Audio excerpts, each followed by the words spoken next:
Hello everyone, this is SpeakUP.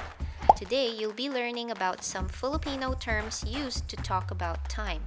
Knowing them can help you get around in the Philippines, and using them can make being around some locals more fun.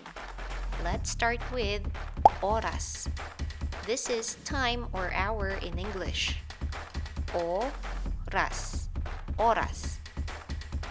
Oras. Oras.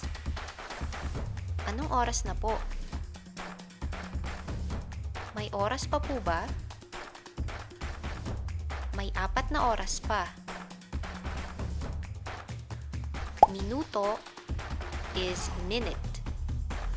Minuto. Minuto. Minuto. Minuto. Ilang minuto pa po? 5 minuto na lang. May 1 minuto pa. The next one is Araw. This translates to day in English. Araw. Araw. Araw. Araw. Anong araw ngayon? Ilang araw pa? 3 araw na lang. Linggo. This could mean week or Sunday. Linggo. Linggo. Linggo. Linggo. Ilang linggo pa? 2 linggo pa. Linggo na ba ngayon? The last one is Buwan. This is month in English. Buwan. Buwan. Buwan. Buwan.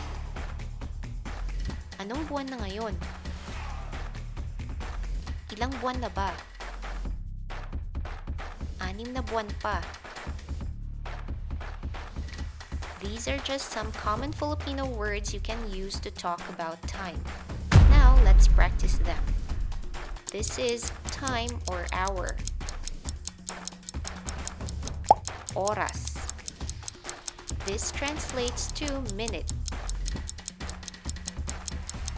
Minuto. This is day. Araw. This is week or Sunday. Linggo. This translates to month. Buwan. I hope you find these words useful the next time you talk to a local about time.